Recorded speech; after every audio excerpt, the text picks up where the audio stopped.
All right, so hi, good evening. I'm going to start today's class. None of you are here yet. I hope that you can join the class. If not, well, you're going to watch this to watch the last class and to try to finish everything on Pearson, all right? Today we're going to cover the last lesson, that is perfect models. This is the last lesson from the last unit, and today is the last class, right? The final class.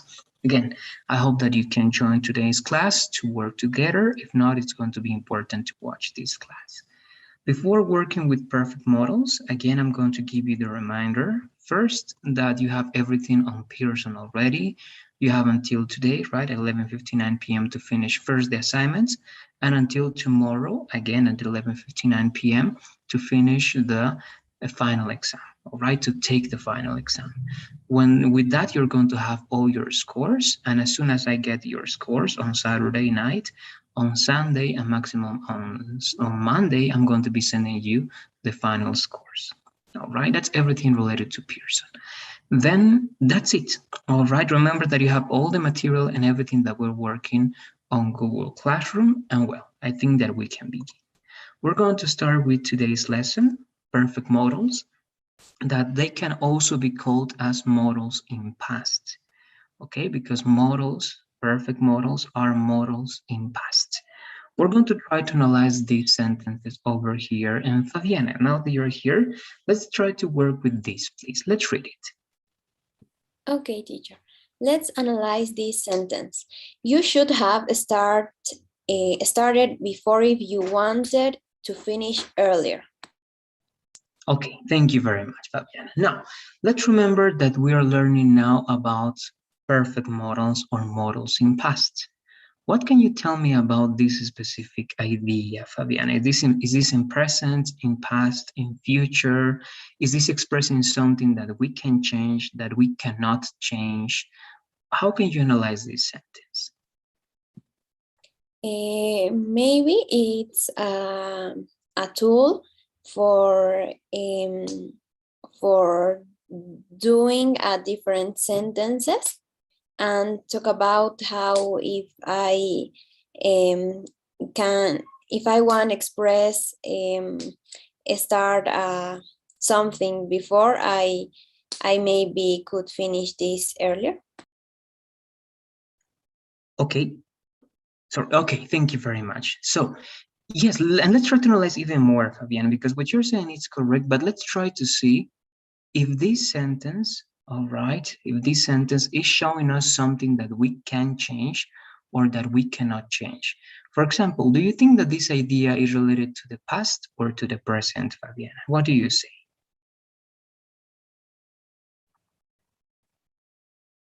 Maybe talk about the present. Okay, could be that some part of this is related to the present, but if I say, for example, you should have started before, is that advice? We know that should is advice. Is that advice for present or for past? What do you think? For past. Okay, good. We know that when we use this structure, and we're going to learn that today, right? Perhaps you already know it, but it's important to recognize that first we have the modal, then we have the auxiliary verb have, and then we have the main verb in the past participle started, right? And whenever we use this structure, subject, modal, the auxiliary verb, and the main verb in the past participle, this is going to be called models in past or perfect model, right? So yes, it expresses an idea for a past event, something that actually we cannot change. I can tell you, right? You should have started before, but you didn't. So, well, that's a shame, right? You cannot change that because it referred to the past. Or I can say, right? You took the exam and you didn't study. And I can tell you, hey, you should have studied harder or even more. But you didn't study, or you didn't study harder or hard enough, and that's why you don't have a good score, right? So anytime we see this, we are going to talk about something that already happened and that cannot be changed. Then this second idea, Fabiana, you're right, this can be related to the present, the desire of wanting to finish earlier, but it didn't happen. All right, so in a certain way, it's also related to something that we cannot change. That's the first one. This is one kind of conditional, because in conditional, we can mix past and present. But let's only compare now the models themselves with this one. And this time I'm going to ask you, please, Jose, to read these two ideas, Jose. You could and you could, both, please. Okay. You could have chosen the other option. It was better. You could choose the other option. It will be better. Thank you very much. Good. Just this word, as this is the past participle, it's only going to be as chosen, right? You could have chosen. All right. So we have two very similar examples. And the main difference is the one that we were discussing with Fabiana. The first is you could have chosen the other option, and the other one is you could choose the other option. So if I ask you this, Jose, only focusing on the first part, that is going to be the one that I'm going to mark. Until that part, Jose, you could have chosen the other option. My question is, do you still have the chance of choosing the other option, Jose, or is not possible anymore? No, it's not possible. All right. And what about the second one? When you say you could choose the other option, is it possible to do it already or not? Yes, it is. Okay, thank you very much, Jose. Correct, right? When we have, again, the perfect model, we talk about something that already happened and cannot be undone because it already happened. But when we only use, and let's analyze the difference, all right? The perfect model, again, as we said before, is the model plus the auxiliary verb have plus the main verb in the past participle. Whenever you see those three, it means that this is something that already happened and that cannot be different. All right, you cannot change that, but you wish that it were different. All right, that's conditional. You wish that it were different because it's the subjunctive for the conditional. But if you only use the model plus the main verb in the base form, it means that it's all only referred to present, to present and or future. That's why it says, right, it is or it will be better. Again, this is only analyzing. Now we're going to go to work with you, but analyzing the specific structures, all right? So, but it's important that you recognize the difference. Perfect model has have and the past participle, and only a normal model, let's say standard, it's the model plus the base form of the verb. We have one more. This is going to be for you, David, please. Let's read this slide.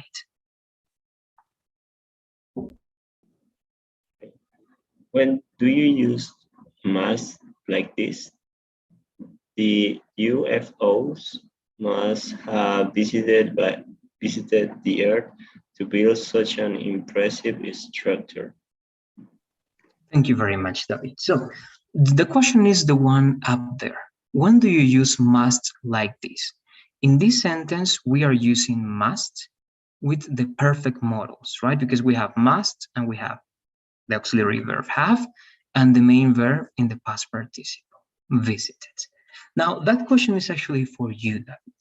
What do you think is the usage of must in this type of sentence? What do you think that this sentence is expressing? Or what do you want to express when you use must have in a sentence like this?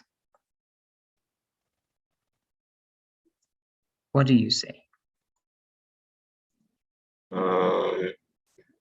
I think is maybe when we are implying that it's a fact. Maybe okay, thank you. A high probability. Thank you very much, David. Correct, exactly. Perhaps not a fact, but it's very probable. And we feel that we are 100% sure. even though it's not a fact, right? For example, if we say the UFOs must have visited the Earth, I don't know, right? It could have happened or not. We don't know. But we think, all right, that's our opinion. We believe that it's very probable. And to draw a conclusion in which we believe that is very probable, something that happened in the past, we use must have, right? So you, for example, let's say you always attend classes, all right? I go to say, Fabiana, you're always in class. And one day you don't attend. And I'm going to say, she must have had an accident or something like that, all right? Because she never misses classes. So it must be something very, very important so that she missed today's class, all right? So it's to draw conclusions when you are almost certain that it happened that way, but it's not a fact, only a belief that you have, all right? So let's learn now how to use all of them. We have analyzed some of the ways of using them, but now we're going to learn like this. And we're going to start with must have. Please, Fabienne, I'm going to go back to you. You're going to start by reading the introduction, the first part, and the formula, please. And this is going to be past participle. Okay, teacher. Must have. When to use it? When you are certain that something happened, or it's the only probable answer. To draw conclusions. A subject plus must plus not plus have plus verb plus verb PP and plus complement.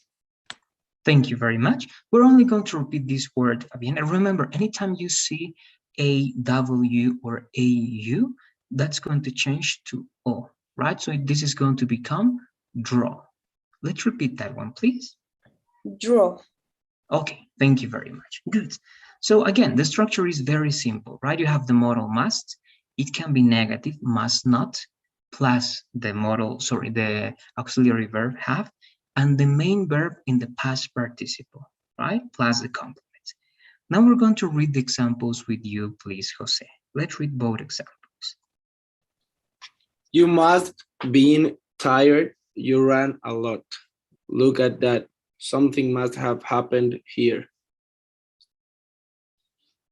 All right, thank you very much, Jose. We're going to work these two words with you. Let's remember, this is a very interesting contraction, all right? Without contraction, it's going to be must have, right? But with the contraction, how is it? Try to read this one more time, please, Jose. The word plus the contraction. Must. Okay, and now you have to connect, after you pronounce must, you're going to pretend that it's going to be an OF, must have, must have. Let's try to do it. Okay, good. And this, remember, this A is going to be only A, ran, exactly. Let's read sentence one more time, please, Jose, with those corrections. You must have been tired, you ran a lot. All right, and now I'm going to send you something, and actually, no, let me change this here, Jose. It was good, it was better, but let's work like this. You're going to pretend that here you have this, must have. All right, that's the way you're going to pronounce. One more time, please, Jose. Only this one. You must have been tired. Okay, very good. Thank you very much. Correct. You must have been tired. All right, it means that anytime you see this contraction, it's going to sound like off, but a little bit more you have more to put more emphasis on that F, like V, like must have, should have. All right, good. So this is a conclusion, right? You must have been tired. You ran a lot. That's my conclusion. That's very probable. That's perhaps the only possible answer. So that's my conclusion. Look at that. Something, and of course here something's missing. All right. Something must have happened here.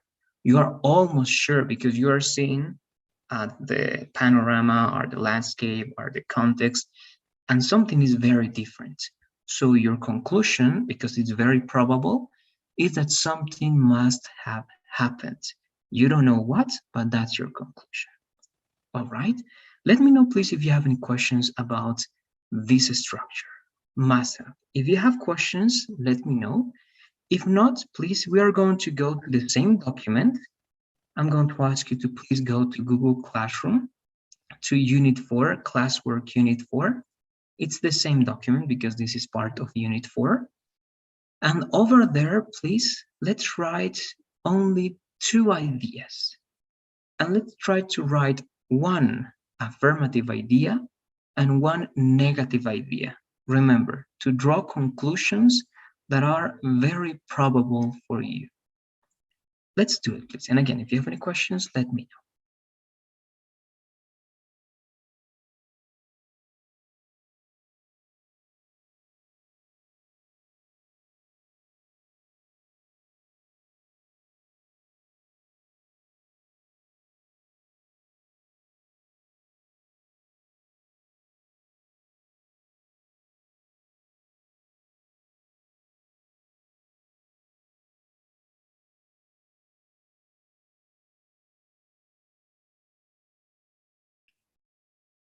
Could you send the link of the document, please, teacher?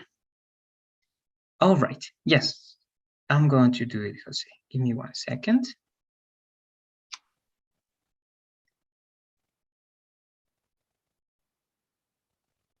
It's 2 sentences. Yes, please. 2 sentences, 1 affirmative sentence and 1 negative sentence with must have. Okay. All right, there you go. It's in the chat.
All right, and again, as always, you have the chance to explore a little bit with complex sentences, compound sentences, to see how you're doing with that, or simply to get used to doing it that way, because I saw that you can use those structures very well. All right, so just to be comfortable with those structures.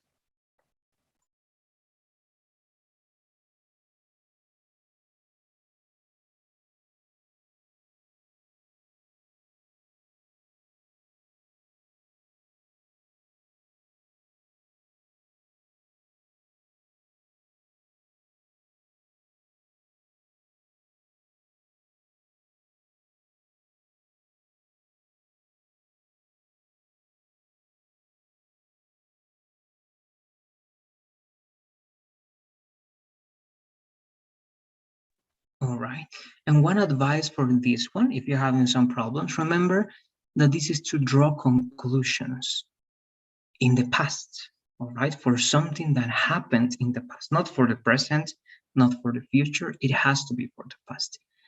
And to help understanding your ideas, it would be a good idea that you give me a context. For example, in number 1, you ran a lot. That's the context.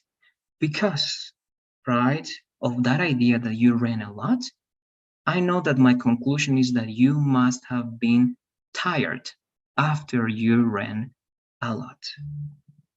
Okay, so try to give me that little context to understand why you have that conclusion.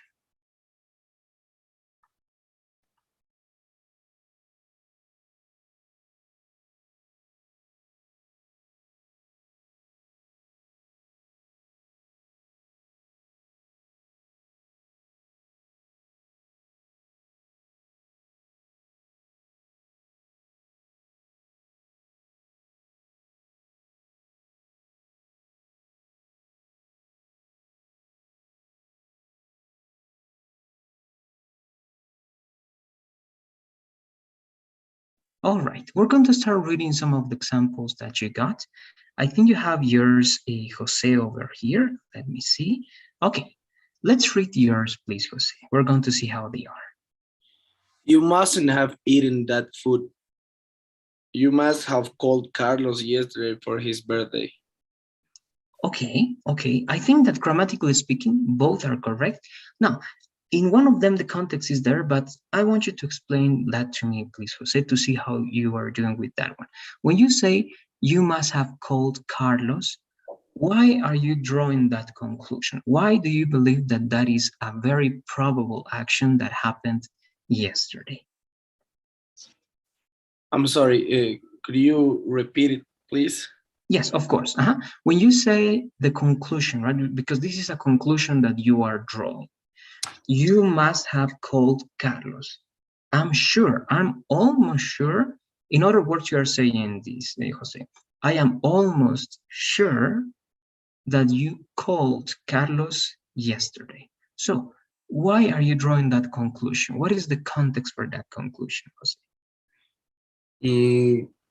Because he or she didn't call Carlos for his birthday. Okay, but actually, if you say that, then this is not a conclusion, all right? When you use must have, Jose, these two words, it's not, you're not giving obligation, or you're not telling, right? You must call Carlos. That is different, right? If I tell you, right? You must call Carlos. But that's something I'm telling you to do. But actually, when we're using must have called, all right, you are not telling something that you were obligated to do. In this case, Jose, we are giving sentences about conclusion, something that you believe that happened. In this sentence, Jose, you are telling me that you believe that this person, you, whoever is you, all right, that you called that Carlos yesterday, and that you are almost sure that it happened. All right, so when you use this one, it's that you're telling me that one, say that you are sure that you, all right, called Carlos yesterday. It's like giving an advice, right? No, it's not like advice, it's your conclusion, Jose. Okay. It's your conclusion. It's only like, I am sure that you called Carlos yesterday. It's like saying that, all right? It's your conclusion. And why? Because of certain reasons, all right? If you say, for example, this once again, say this, you must have been tired. It's not advice. I am not telling you that you have to be tired, right? No, I am saying that according to me, yesterday or when you ran, you were tired. And I'm very certain about it. I think that it's very probable that you were tired. And why? The reason is that you ran a lot. Okay, so it's not advice. It's not advice. It's not something that you're telling to that person that can change. No, it's a conclusion that you're drawing about something that happened and that cannot be changed. Okay. All right. Okay, good.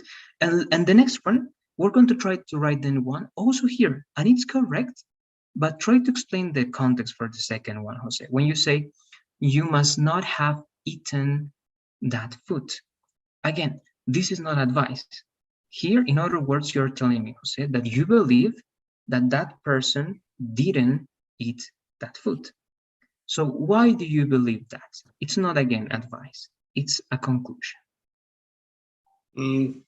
Maybe because the food wasn't well. Okay, yes, you can say that. That's correct, right? You must not have eaten that food. It was horrible, right? I'm sure that you didn't eat it. All right, very good. So only one thing, please, Jose, then to finish. In the first sentence, try to make some changes so that it looks like a conclusion and you have a context for that conclusion, all right? And you can add also the second conclusion for the food to show that the food was very bad, and that's why you believe that that person didn't eat that food. Okay. All right? Okay, perfect. Thank you very much. Now I'm going down with you, Fabiana. Let's read both of your examples, please. Okay, teacher. Okay. I must have played in the playoffs. I'm the best player in the league. And she must not have been in karaoke. She was sick.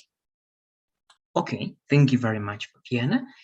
I have only one doubt about the first one. I think the second one, yes, I totally agree with the second one because it's something that you believe that happened and you have the clear context for that, right? She was sick.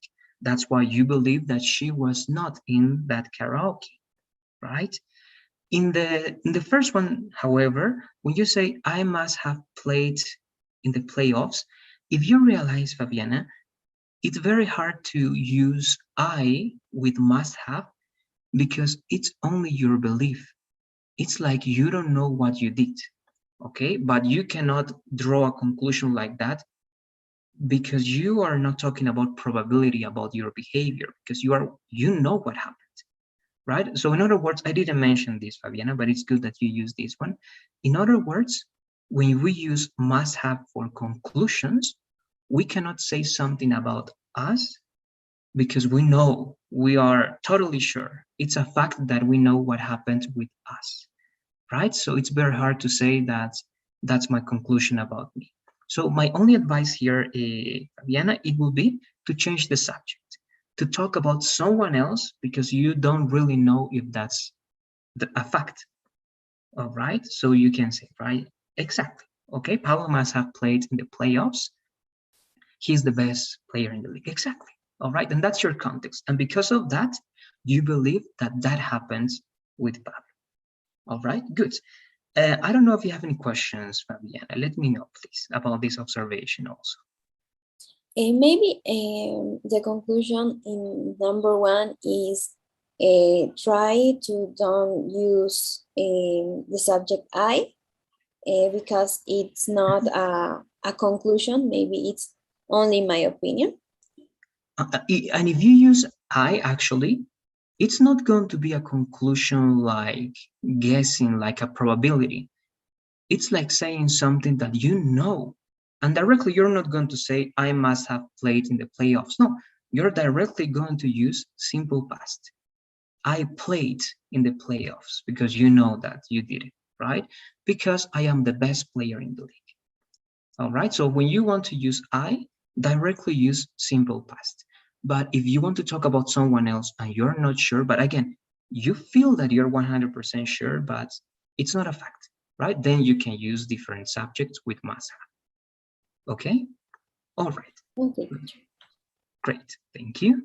And finally, let's go with you, David. Let's read yours, please. Okay. You must have done a lot of work this week. You look really tired. Maria mustn't have been eating well. She looks bad. Okay, thank you very much, David. So good. Here we have something interesting in the second sentence. First, about something superficial. Again, it doesn't matter in this course, but it's important for the future. Remember that as you have two complete sentences, you must have one sentence, you look really, second sentence. Try to divide those two sentences with either period or semicolon, all right? A comma would be incorrect there, David. So and if you believe that they are not that different, my advice is to use semicolon. All right, that would be that one over here. Okay, exactly. Very good. In both sentences, right? The first one and the second one. Good. Then the first one, I think that works very good. You must have done a lot of homework this week. Yes. And this week is about to finish. It's past, right? But you can call it this week because you're still on that week. So correct. Semicolon or period, you look really tired now. So that's my context to say that. Good. Maria must not have been. Here you want to use continuous form, right? Because if you say must have been eaten, it means that someone's ate Maria, all right? So you can say must have been eating with ing, right? Maria must not have been eating well. She looks bad. In that case, you're talking about her in an active way because if you use the past participle, it's going to be passive way and she's receiving the action. All right, that's the only thing there, David. I think everything else is working very good. Do you have any questions? Let me know, please. No, no question, teacher. Okay, thank you very much. Let's go to the next part. That was must have, and remember, we are learning. Of course, you have other usage or usages for must have, guys. All right, but here we are putting emphasis on conclusion, something that you believe that happened. All right. Now let's go to might have and may have. And of course, here we are talking about something different in the sense of probability. Here we're talking about possibility and even less. Okay, it's really interesting to use might and may because it's even less than a possibility. Please, David, you didn't read the last time, so we're going to read the first part and the formula, please, David. Way to use it. When you don't know or you are not sure of what happened and you are guessing, subject plus might or may plus not plus have plus verb plus past participle plus complement. Thank you very much, David. So, in other words, and something that I didn't mention in the last one, but also in a certain way you realized, when using must, it's also that you don't know, okay? Actually, you don't know, but because of the knowledge that you have, because of the context that you have, because of elements that you have with you, you can say must, because you are almost certain. But again, it's not a fact. It's your conclusion, all right, that is based on certain elements, context and knowledge, all right? Context and knowledge make you say must have. You must have been really tired. You ran a lot because you know when people run a lot, all right, of course they feel tired. And in that sense, it can be a fact, all right? But it's still something that you believe. Perhaps it was not like that, and you can say, no, actually, I was good. It was not that long, right? And I felt good. I was not tired. So it can be the opposite. That's why it's still a conclusion with beliefs and opinions. Here is the same, but the difference, Fabiana, Jose, and David, is that you don't have context and you don't have knowledge. And as you don't have both, you are guessing. That's the difference with must have. When you use might or may have, you are guessing what happened. You don't really know. You don't have any elements that are telling you what happened. You are only saying, okay, maybe this or that or that. You are just guessing. All right, so let's read these two sentences, please, Fabiana. 1 and 2.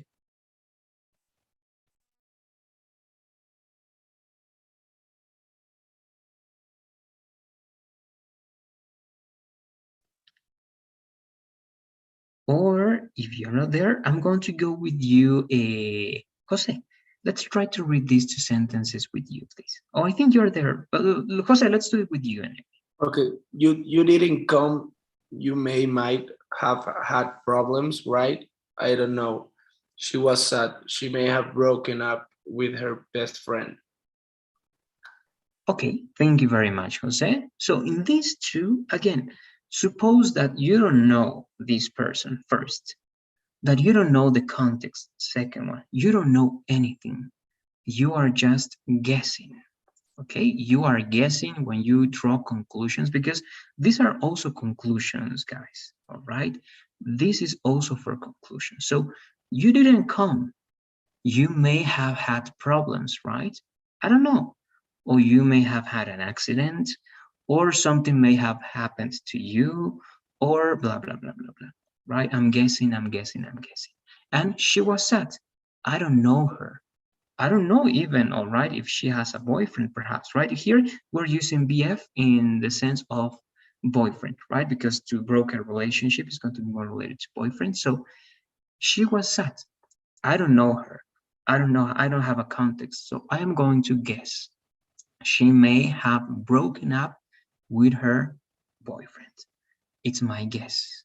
I don't know even perhaps if she was in a relationship, all right? But I feel that perhaps that's one option.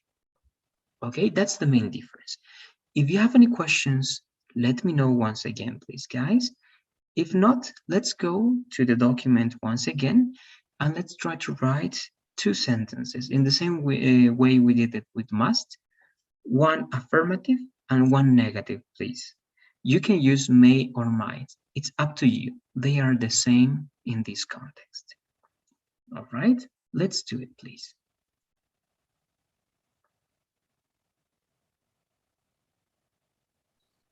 I'm sorry, are you talking to me? No, it was in general, Jose, for everybody, all right? You have to go to the document now, Jose, Fabian, and David, and you need to write two sentences with may or might, one affirmative and one negative, following this explanation, all right?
All right, please let's remember, again, we're going to check in a while, that it's two sentences, both sentences, please, with my and may and might, all right?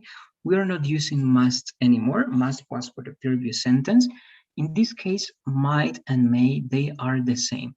They have the same meaning. That is something related to possibility when you are guessing, because you don't know, you don't have information, you don't have any context, so you are guessing, all right? You're guessing. And the structure is the same. May or might plus not, if you want to write in the negative, plus have, plus the main verb in the past participle. All right, I'm going to see how you're doing.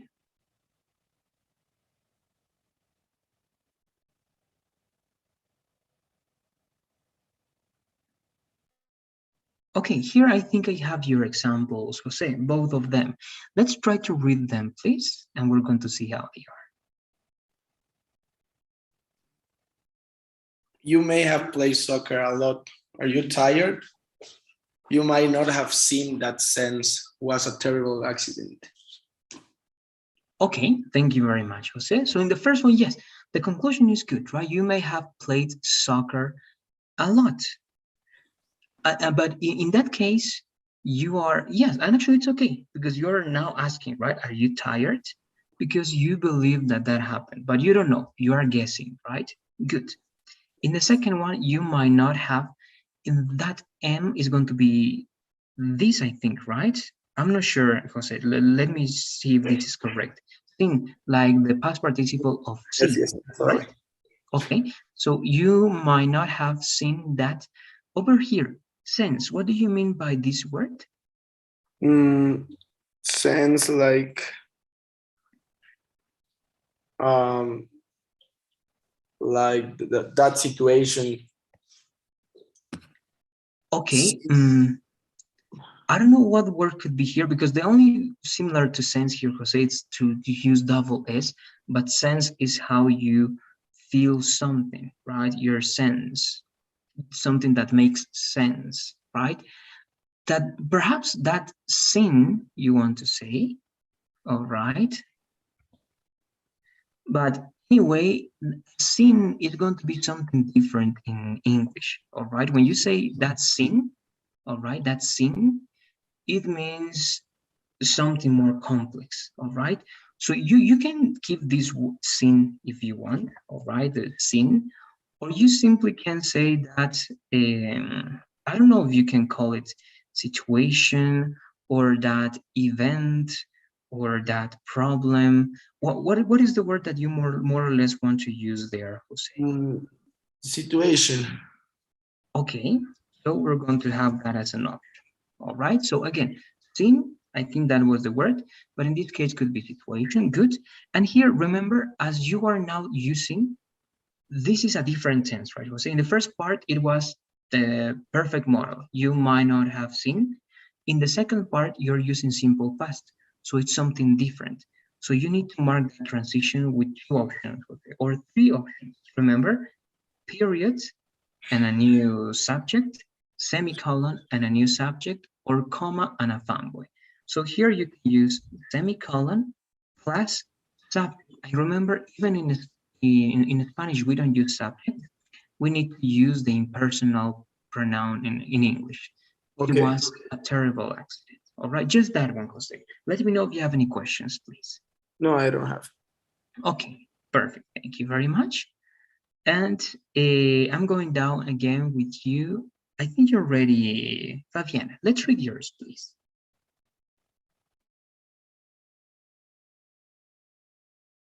Okay, teacher. Luis might not have been taking classes this Saturday. He is free. William may have gone out this weekend with his friends, but he has the last word. Okay, Fabiana, thank you very much. Again, only one little detail in the first one, but before going there, to be sure, perhaps it's what you mean, and it's not going to be a mistake. In the second one, yes, William may have gone out this weekend, right, with his friends, but he has the last word. So, but in this one, actually, you're still thinking that this is something that didn't happen. If you say, but he has the last word, you are saying that this didn't happen. All right, but actually, you have to talk about something that happened in a certain way. But because when you say he has the last word, you are telling me that he has not done that action yet. He's going to decide if that is going to happen or not. Perhaps you can use a different expression, all right? Because again, if you say he has the last word, it means he has the final decision. And in other words, that he has not done that action yet, all right? But here, we need to talk about something that already happened, but we don't know if it's that or not. We are guessing, right? So I would change something, and it will be like this. William may have gone out this weekend with his friends.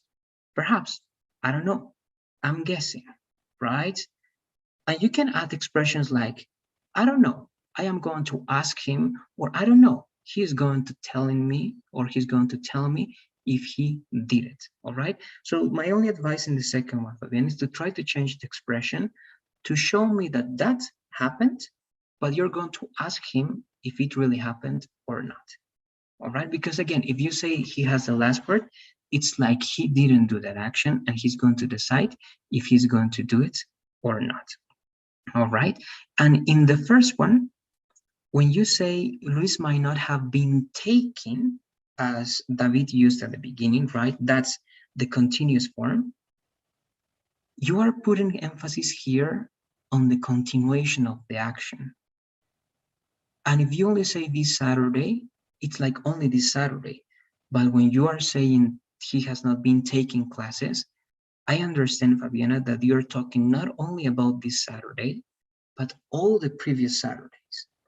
That he has not been taking classes on Saturday, not the previous one, not even the last one related to that, all right? It's like that action has not been happening for a while. But you can only say, if you only mean this Saturday and not other Saturdays, you can say he might not have taken classes this Saturday. He is free.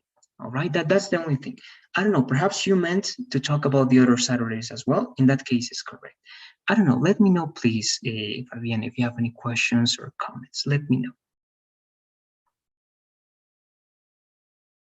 Teacher, I have a question. Yes. Well, I don't use this tense, or maybe this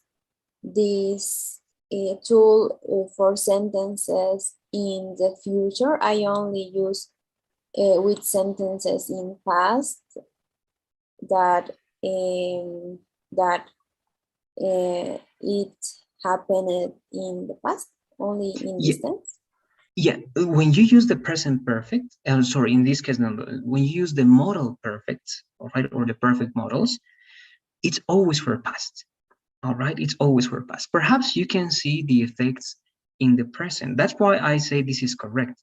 He's free now, because he might not have taken classes this Saturday, all right? Now he's free, so he didn't do it, but it's something that already happened. So my advice is try to use even the context. Here you're doing this in present and it's correct, but also it's a good idea to use the context in past, because yes, it is always going to be referred to past, only to past, all right? If you want to talk about present or future, don't use the perfect modals, only use the modals. And you can say, Luis might have take classes this Saturday and the next Saturday, all right? But I don't know, that's present or future. All right, that's the only difference. Okay, good. Any more questions or comments? Let me know, please, Fabiana. No, teacher, it's more okay. clear. Okay, thank you. And let's finish up with you, please, David. Let's read yours. Okay.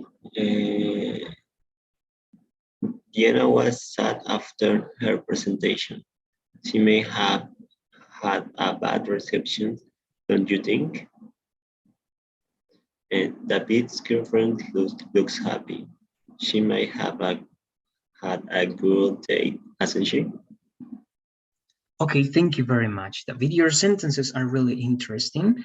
They are complex and you have a lot of elements. That's very good, all right? It's great. I think they are very good. Only one little detail again, and this is one rule breaker, all right? Because this is breaking the rule. Why? Because I think that I covered tag questions with you. Yes, I did.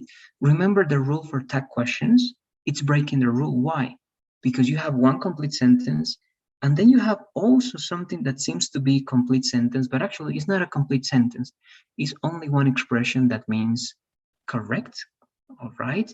So here, you can use that as that one if you are using this as that question, all right? That's one thing that you can do. And you can use that idea because it means something like correct, am I right? You can use only a comma over there if you're using it in that way. But if you feel that that's like a complete question that needs to be something separate, in this case, it can be like that, all right? So that's recommendation or something that you can apply or not. It depends on the message that you're conveying, David, all right? That's the only thing, the only comment I wanted to make, because later on, all right, she might have, hasn't she? And here, yes, this is a tag question, and you're using a comma. Yes, correct. But if you realize, you are using a different tense. Here, the main tense, and this is something you need to see here, David, you always take a look at what's next to the subject. And this is the main word. This is the main model in this case. And as we are using models over here, all right, here we are supposed to use models as well, right? But we don't use the contraction for might, and you're using hasn't, all right? That's one possible solution. The other possible solution is that sometimes with perfect models like these ones, all right, we don't use these tag questions, and we directly use expressions like right, correct, to avoid this contrast. All right, just that one, David. I don't know if you have any questions or comments. Let me know, please. I wasn't clear with the last explanation. Okay.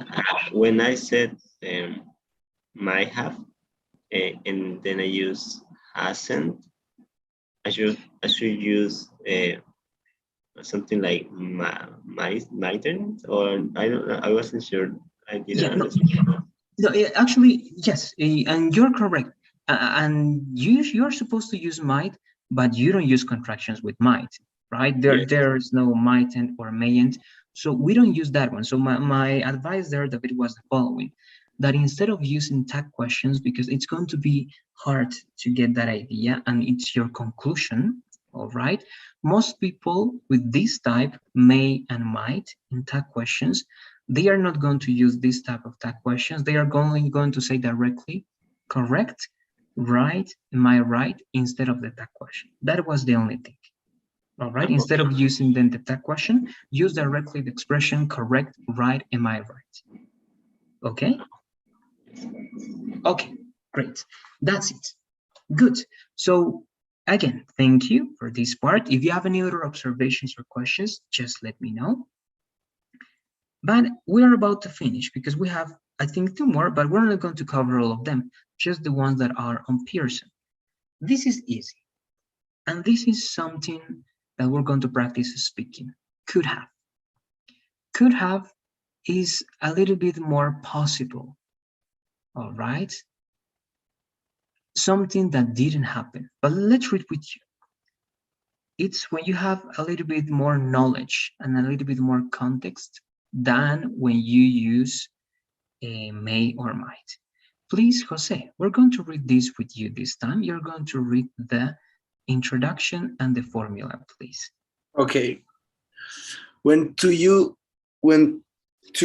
it when you want to mention a possibility in the past that didn't happen, subject plus could plus have plus verb past participle plus complement. Thank you very much. Now, this is interesting because here you're more active. And it's like you're saying something to someone that could have been different, but it wasn't different. All right, but you are like fantasizing about other possible outcomes, other possible results. All right, again, to mention a possibility in the past that didn't happen. All right, but again, you're mentioning that because perhaps in the future, if it happens again, you're going to do it differently. David, I'm going to go now with you for number 1 and number 2, please. Why didn't you study? You could have gotten a better score. 2. Really? You could have hurt yourself. Be careful. Thank you very much. In other words, you're saying that you didn't get a good score, but you could have gotten a good score, a better score, if you had studied. Really, you could have hurt yourself, but you didn't hurt yourself, but you could have. All right, so again, you're thinking of possibilities in the past that didn't happen, but you're imagining, all right, that they happened. That's it. Again, this is going to be speaking. I'm going to try to start with you, Fabiana. Following this logic, tell me some possibilities in the past that didn't happen, perhaps for you or for someone that you know. In this case, you can talk about you also, Fabiana, or someone that you know. What can you say about this? Maybe you could have taken this class. It was a great opportunity. Okay, very good. That's a great one, and you have a good context. Yes, you could have taken this class. You didn't take it, but you could have taken it, right? It was very good, or it was a good opportunity. Great. That's one. It was perfect, Fabian. One more, please. And maybe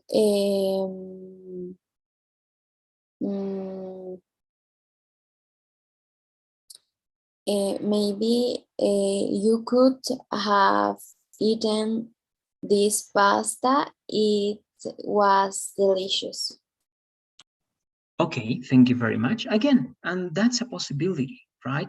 You could have eaten, like saying that's a possibility that happened to you, but you didn't do it, right? And in that case, Fabiana, I would try to add something. When you're talking about possibilities, perhaps is also when you have very broad actions like eating something, you can try to add another option or try to mention in the context another option. Because in that way you are showing that that's an option and that's a possibility. For example, you could have eaten the pasta. It was better than that fish, all right, or than that other food. In that way, I'm sure that that was a possibility and it was better than one other option. All right, just that. It was good. Do you have any questions about could have, Fabiana? Let me know, please. Okay, very good. Let's continue with you, David. The same idea. Try to give me two ideas in which you show me possibility about actions that didn't happen in the past, but you are mentioning, right, that they could have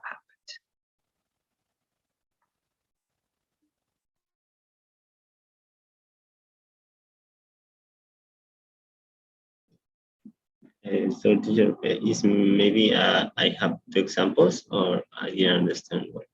Yeah, yes, David. You can start with one, but you're going to give me two in total. One example, let's begin with one, using could have to talk about a possibility that didn't happen. Okay, maybe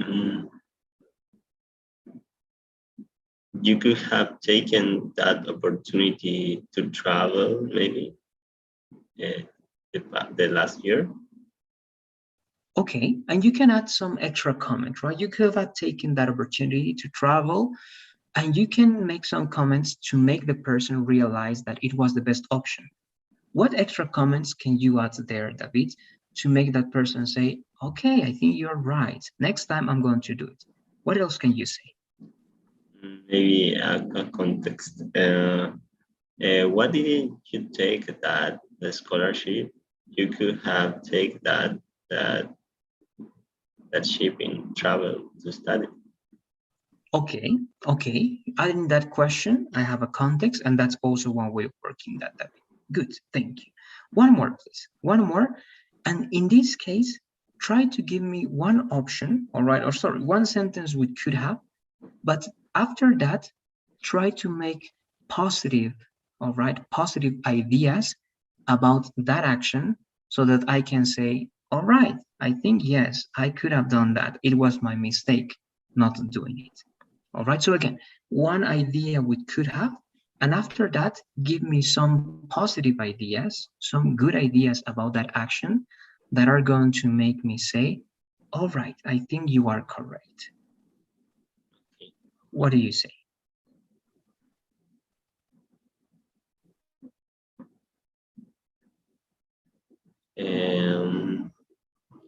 You could have lost all your money by trying to make a business, but you taken the correct decision, and now you are rich. Okay, that's really interesting. Good, good. You're saying that perhaps something, right? It was good that that person didn't do that.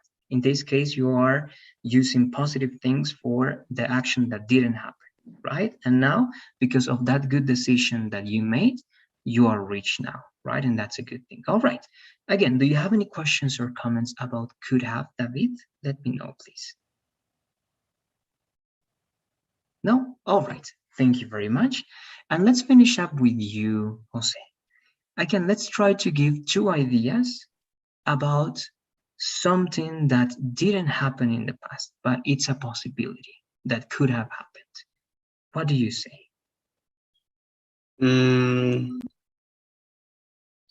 You could have watched that movie. Let's try to add one context to that one. It's correct, Jose. You could have watched that movie. And why or what can you tell about that decision? You could have watched that movie when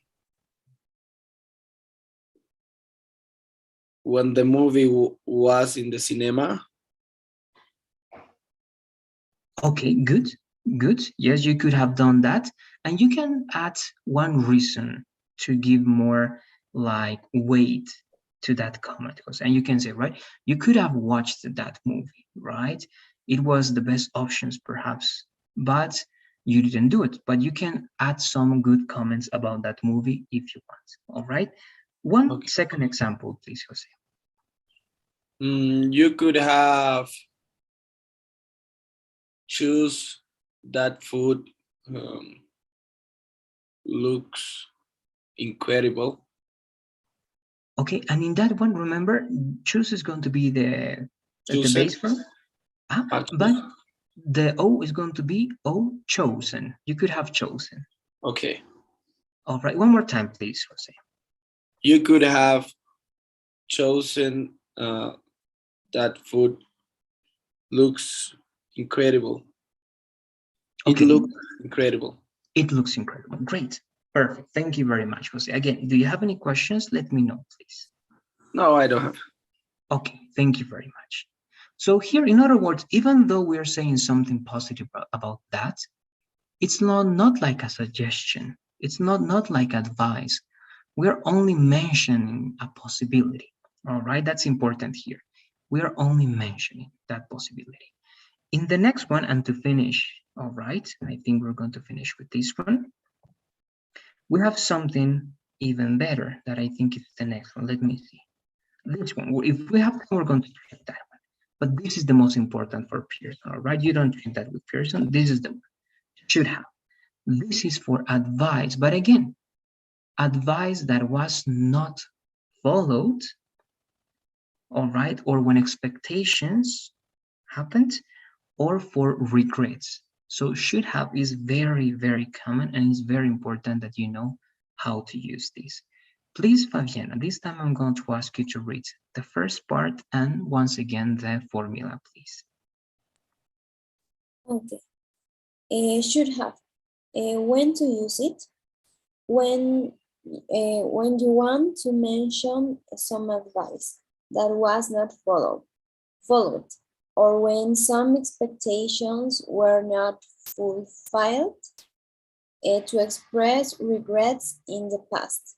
Subject plus should plus have plus verb, present perfect plus complement. Okay, thank you very much. This one, remember, this is going to be the past participle, right? The verb in the past participle. And this one, this is a big clue, Fabian. Anytime you read a new word and you see a double consonant, it means that the vowel before it is not going to be the long consonant, all right? The long consonant is the English consonant, right? I. So when you see double consonant, double consonant, the vowel is going to be the short vowel, and the short vowel is E, all right? So it's going to be fulfilled. It's like in write, wrote, and written, right? Double T. So anytime you see double consonant, the vowel is going to be the short vowel, and the short vowel is like the Spanish vowel, all right? Like A, E, I, O, U. That's it. Okay, good. Let's repeat this word one more time, please, Fabiana. Fulfilled? Fulfilled, yes, exactly. To fulfill the expectations is to do what someone else expects from you to do, all right? If you are a professional, an engineer, right, I expect that you're going to do very good your job. If you're a psychologist, a nurse, a doctor, right, My expectation is that you're going to do what you have to do.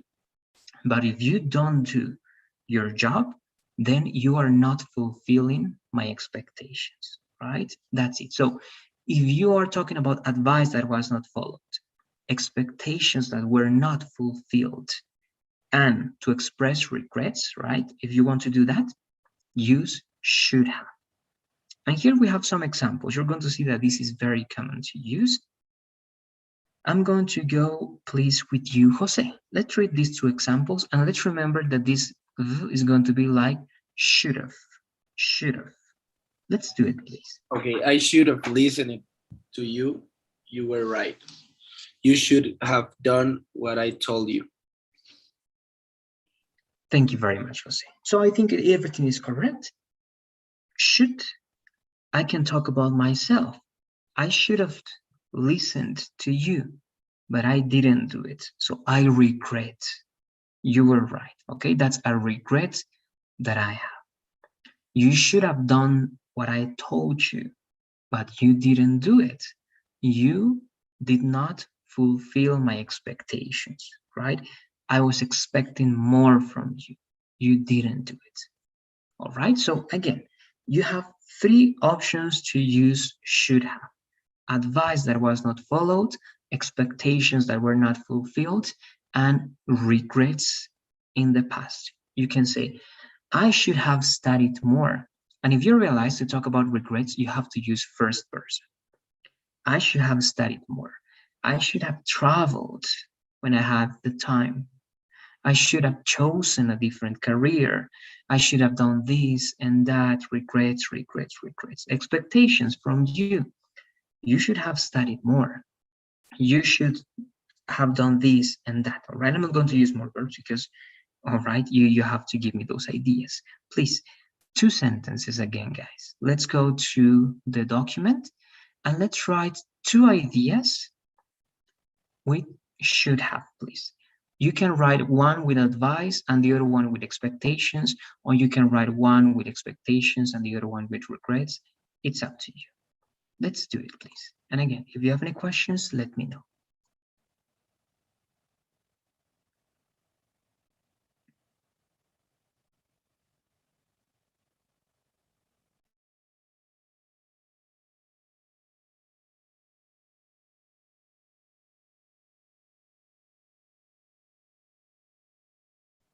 All right, and in that case, you can use only affirmative sentences, but the next part is about negative. I'm just going to show you that, all right? When to use it, when you want to criticize something after it happened to show that it was a mistake or that it was not the best decision, all right? So when you use should in negative, it means that you are criticizing someone or something.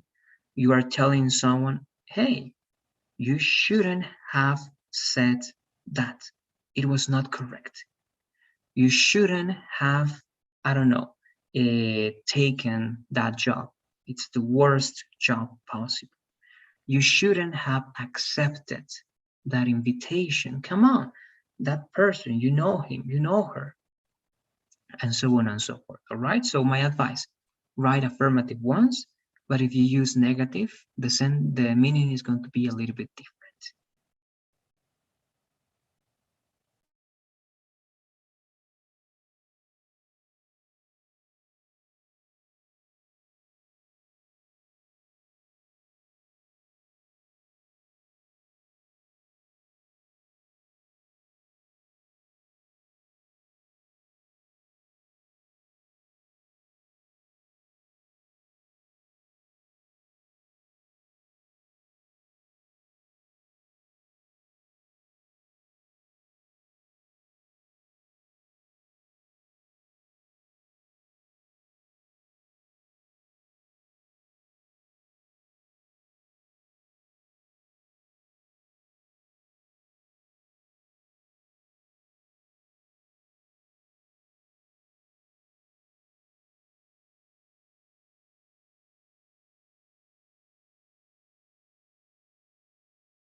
All right, so we're going to check what you're doing and how you're doing to try to cover that extra thing that I told you. That will be great.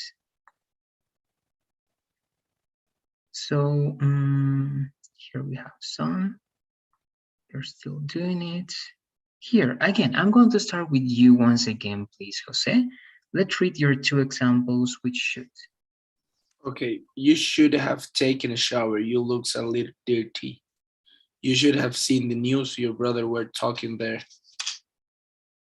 Okay, thank you very much, Jose. Only two little observations. You're using should correctly.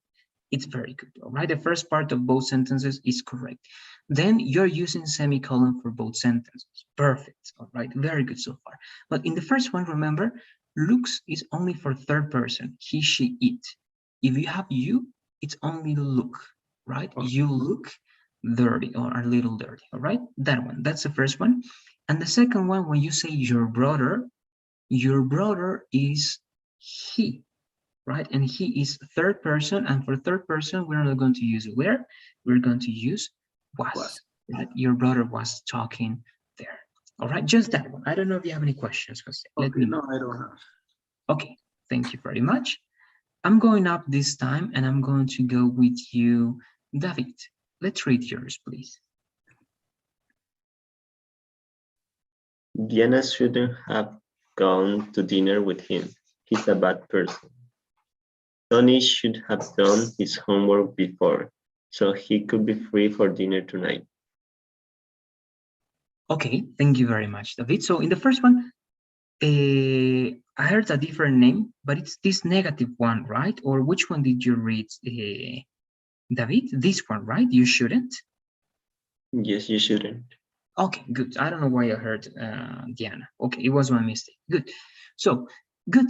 In the first one, you're criticizing something or someone for doing something that you believe it was not the best idea, right? So I think it's correct. You shouldn't have gone to dinner, or you shouldn't have perhaps go to, all right, it's okay. If you're using dinner as a verb, it's okay, to dinner with him, right? But remember, if you use dinner as a verb, that's more commonly used in British English. In American English, they are going to say something like, you shouldn't have had dinner with him. Okay, that would be more like American English. To say to go to dinner with someone, it's a little bit more British. All right, and remember in the next part, David, as this is another sentence, you have three options, right? Period, he, semicolon, he, comma, fanboy, he, right? You have those three options. It depends on your message, David, and how you want to connect those two ideas. And in the second one, I think it's correct. You should have done, or Tony should have done his homework before, so he could be free for dinner tonight. I think it's correct. Do you have any questions about should and shouldn't? Let me know, please, David. No question, teacher. Okay, perfect. Thank you very much. And in the second one, it's correct, right? Because here you have, yes, you have comma and you have a fanboy. So it's correct. Only in the first one, right? Before he, period or semicolon. But again, if it's period, you need capital letter. If it's semicolon, it can be with lowercase letter. Now, Fabiana, let's go with yours, please. Okay, teacher. He should have prepared for the test. It was not very hard. And they should have finished the decoration for the party. It's too late. Okay, thank you very much, Fabiana. In the first part, only one thing is missing. When you say he should have prepared, in English, you need one object. He should have prepared what for the test?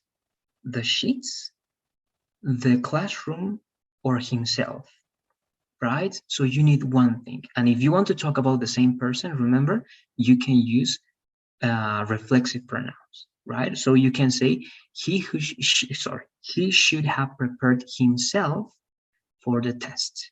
It was not very hard, right? So one object is missing, and then they should have finished the decoration for the party. Good. It's too late. Okay. Yeah, I agree with the second one, Fabiana.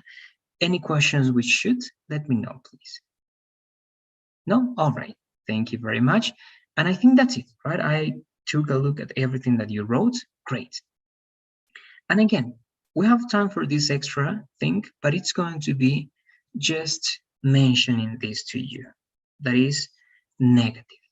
All right, this is something extra, but it's important that you read at least this information. This time, David, let's read this slide, please, David. Okay, couldn't, can't have. When to use it?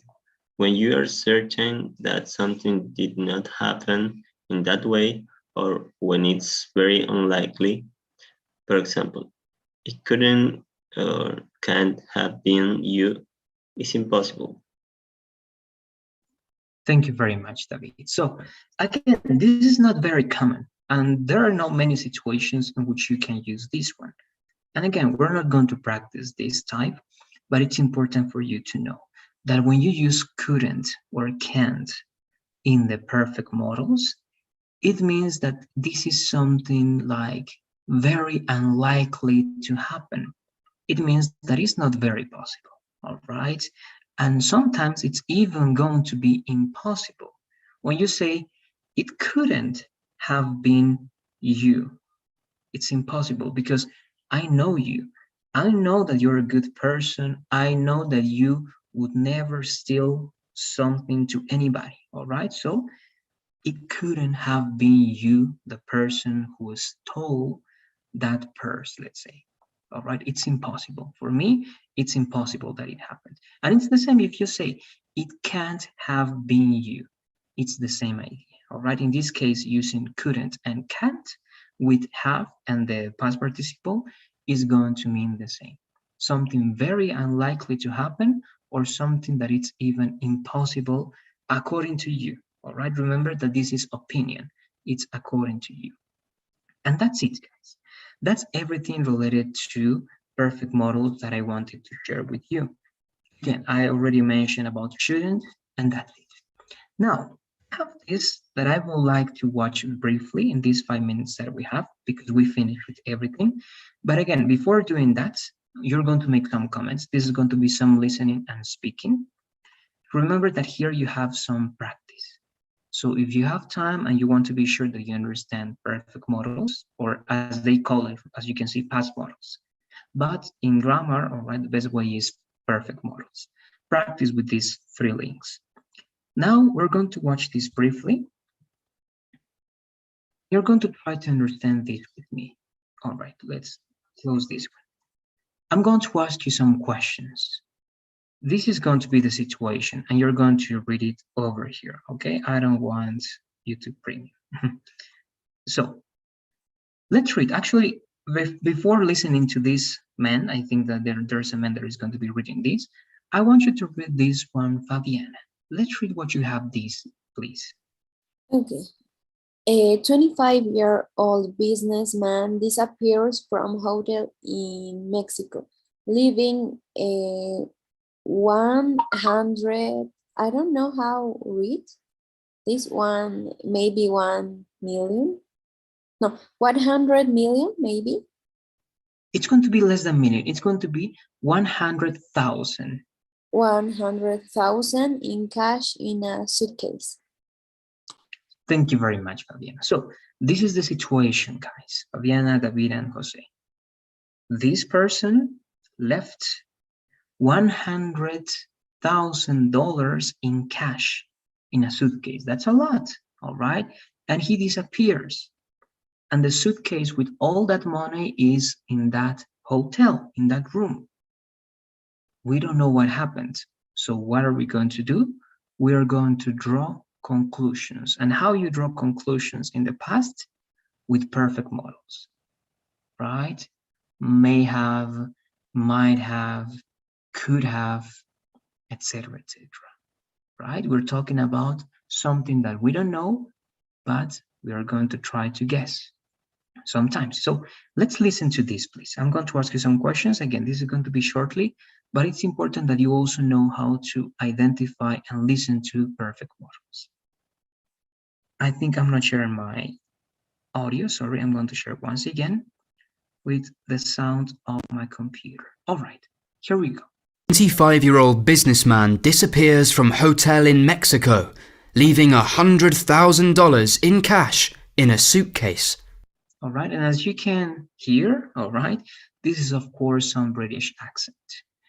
In British accent, right, the consonants are stronger sometimes, and sometimes the consonants disappear, and the vowels are inverted. We have many changes, right? And you can try to identify those differences in accents, because if you're going to take the TOEFL, for example, it's important that you recognize those differences to know, to understand every word that any person can say with any accent. So let's listen. This is what people are going to guess. I'm going to ask you some questions to any of you, right? So Fabiana, David, and Jose, please let's pay attention. What do you think happened? All right, so this is the question. What do you think happened? Or what do you think that happened that's even more formal? He might have left it there to collect later. That's the first one. All right, I'm going to play once again. That's the first conclusion, and we are using, all right, perfect models. There to collect later. Left it there to collect later. Okay, who can tell me about this first one? What is this lady saying? What is her conclusion? Anybody? If not, I'm going to try to ask any of you. All right, I'm going to play entirely once again. He might have left it there to collect later.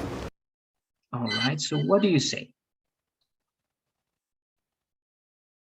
Any of you? All right, I'm going to try to go with you, David.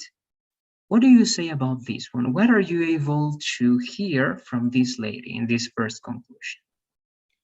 She said he might have left it there to pick up it later, maybe. Okay, good. Yes, she's saying collect, and you're using one close synonym, right? To collect later. Exactly. Yes, good. Very good. Yes, that's the first conclusion. Let's go to the next one. He can't have intended to leave it. That's the thing that I told you, right? It's not important, but she's using that. One more time. He can't have intended to leave it. All right. What about that second conclusion from the same lady? And this time it's going to be for you, Jose. Are you able to, or were you able to get what she says in the last part? I think she says that what it contended to leave it. All right, and in this case, she's talking about that specific person. Let's listen one more time, Jose. It's over here. He can't have intended to leave it. So, if I ask you this, according to her conclusion, Jose, does she believe that that person did that on purpose or not? No. No, right? What elements make you say that from her speech? Or what words is she saying that make you say that? Coughed, I'm thinking, or contended, leave it. Okay. We're going to try to analyze those words even better, Jose. So yes, and your answer is correct. She believes that it was not left there on purpose. And she says, we're going to repeat this together. Can't have intended. He cannot, all right? He cannot have intended, all right? Intended. What is intended? Related to intention, right? He, the man, cannot have intended, so he did not that, all right, do that on purpose, all right? He didn't do that on purpose. One more time. Can't have intended to leave it. Okay, he cannot have intended to leave it. All right, good. So yes, he didn't do that in purpose. Thank you, Jose. I'm going to go to the next one, Andy. He could have been kidnapped by somebody. That's Perhaps you know the word. It's very common, but at least you need to watch some series or something like that. But I think that you know the word. Let's try to listen to Andy once again. Kidnapped by somebody. He could have been kidnapped by somebody. He could have been kidnapped by somebody. All right, so that's a different conclusion, a different word for that conclusion. And Fabiana, let's try to decipher this with you. What do you think that he's saying?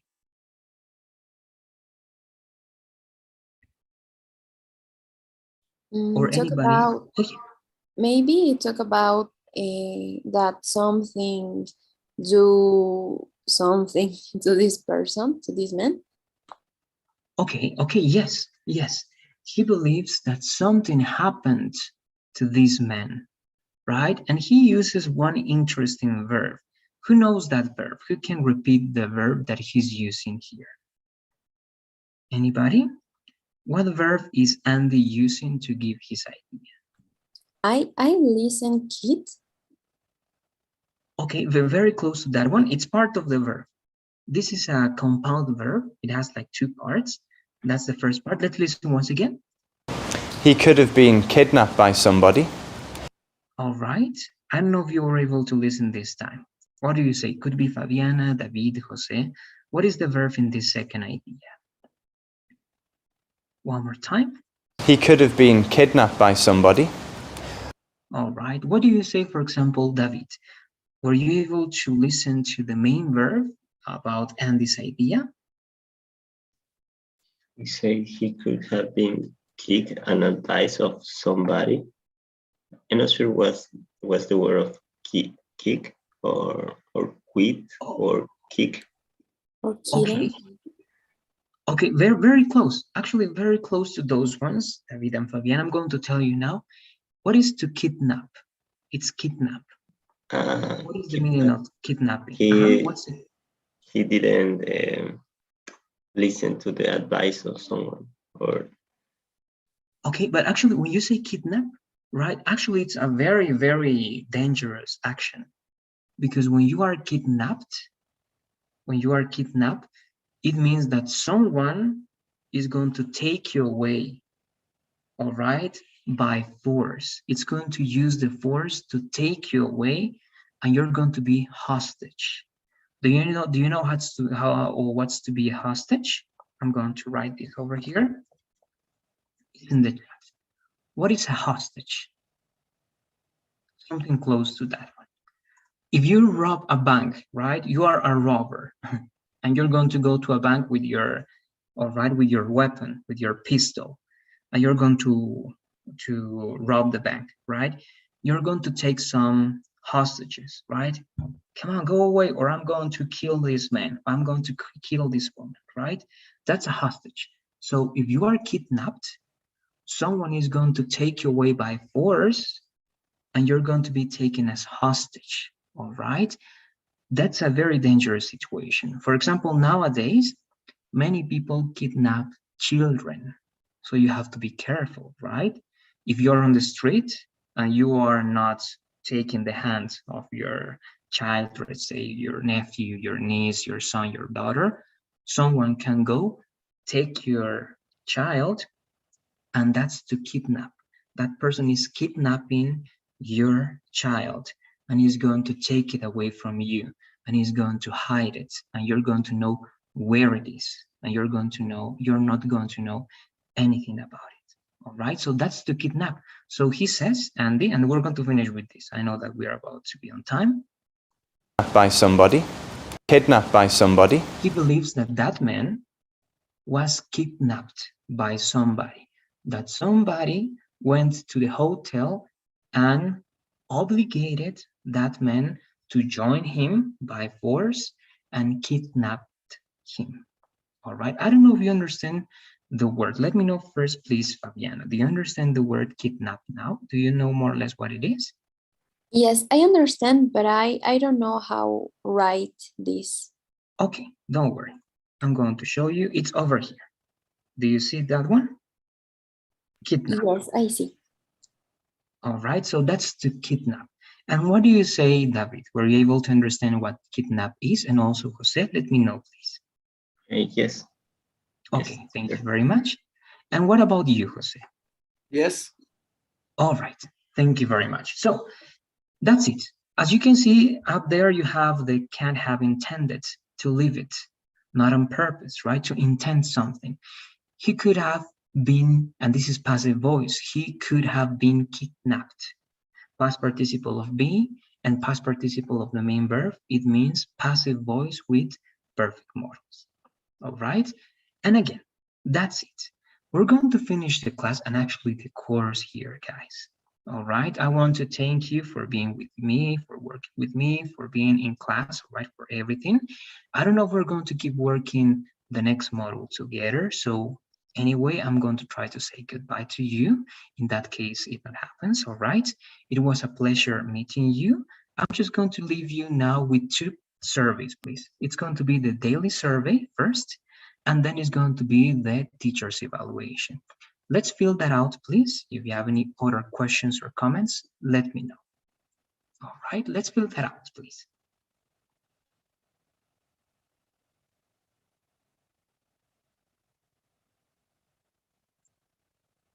Okay, good. That's the first one, please. Now we have one more today. One question is very similar, but the other one is a little bit different. This one over here. This is about me, all right? And again, you can be honest because this is always anonymous, and this is only going to be for you and management. All right, there you go. And that's going to be again, all right? Have a good night. Remember that you have until today to finish the assignments. You have until tomorrow to finish the quiz. And any questions that you may have, you may write to the WhatsApp group or you may contact me, all right? Have a good night. It was great to meet you. And again, I hope that we can keep working together the next month, guys. Bye-bye. Take care. Thanks for Bye-bye, teacher. It was a pleasure. Bye-bye. Me too. Bye-bye, guys. Good night. Teacher, I had a problem with the final test. Today, when I was trying to finish the assignments, I Yes. click on the test. So really, I had a poco tiempo. So All right. Don't worry, Jose. Sometimes it happens. It was a technical problem this time. Don't worry. I'm going to delete that test and I'm going to reassign it again so that you can take it now and tomorrow as well. okay, all right? Nice. Thank you. Great. You're welcome, Jose. Have a good night. Bye-bye. You too, teacher. Bye. Thank you. Bye-bye.